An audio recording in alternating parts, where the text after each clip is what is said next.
Deadpool is directed by T.J. Miller and stars Ryan Reynolds as the titular character, and it's basically an origin story about who else? Deadpool.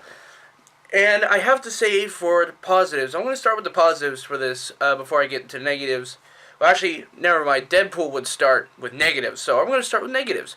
The only negative I think I have about this film is some of the characters have these jokes that needed to be with Deadpool. Like, the whole concept of the character of Deadpool is that he keeps breaking the fourth wall. And when other characters start to do it, it certainly deviates from his character. So in the next movie, Fox, I want you guys to essentially, every character other than Deadpool should not be able to make those fourth wall references. Never. Because in the comic books, he's the only one that knows that he's in a comic book. And it's further implied in that with Deadpool Kills the Marvel Universe. And I know it's kind of different than the comics. The origin story is just a little bit different in terms of how he got his name. Concerning that, in the comic books, he was in the Weapon X program. During all the trials and such, he was with a bunch of people in a room. And they essentially made a Deadpool. The first one, people would bet on who would die, and that's pretty much true with the film. The film has that same concept. It's just that he gets to the Weapon X program just a little bit later than when the Deadpool itself, the whole card game and whatnot, is a little bit different than in the comics. But I'm perfectly okay with that. If they had went with the straight and narrow with doing the full origin story from the comics itself, it probably would have been boring. But the way they tell this origin story is not very unique.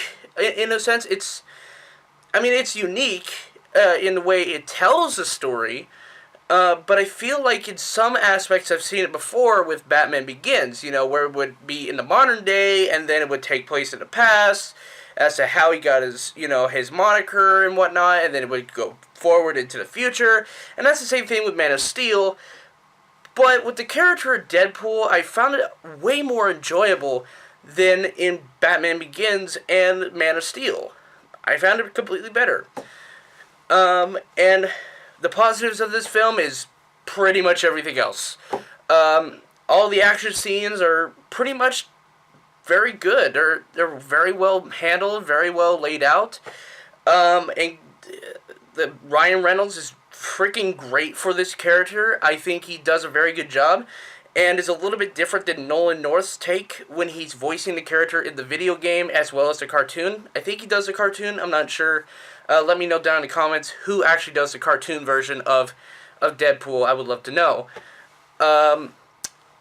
The X-Men characters that they involve in it, like Colossus and Negasonic Teenage Warhead, they're very enjoyable, and I think personally that they serve to be like the Disney side of like a superhero film, and you'll see why towards the latter half of the film. In terms of the romance in this film, this is largely a romance movie. This is a love story, and it has the same sort of setup. Oh yeah, this guy, this dickhead that changed me. He stole my girlfriend, so I gotta go out and get vengeance and bring her back. And, it's not as crazy as, say, John Wick's situation, where someone killed his dog and now he's gonna go after him. It's kind of different. But, I think the way they told the story is how it should be. To tell an origin story about Deadpool, it needs to do this. And I actually have a theory about the girlfriend. One scene in particular has her ring be a skull.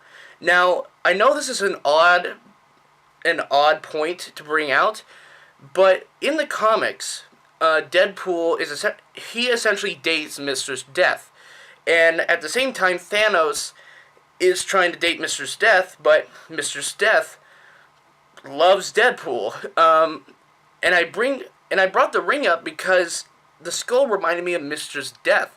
So what if his girlfriend was Mistress Death underneath all the disguises, and they bring that up in the next film. Who knows? I would like to see that possibility. Maybe Mistress Death being in the sequel. I don't know. What do you guys think? I know Cable's supposed to be in the next one. But anyways, in total, I enjoyed the hell out of this film. This is the best rated R superhero film I've seen in years, since Kick-Ass 1, not 2, but 1.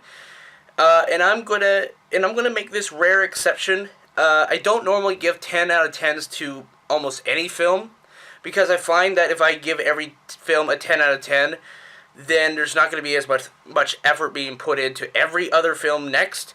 But with this one, I feel there's an exception. So this film is going to get a 10 out of 10.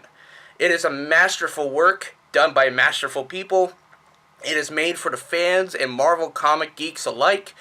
It's also made for the general audience based on the jokes that was being presented.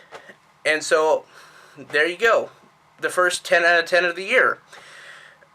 So, what are your thoughts on Deadpool? Did you take your girlfriend or boyfriend or whatever to the movie? Did you have fun on Valentine's Day? Today's Valentine's Day, by the way. I don't have a date. I'm very lonely. I'm going to work on my next Sunday movie. But, without further ado, peace out, Cub Scouts.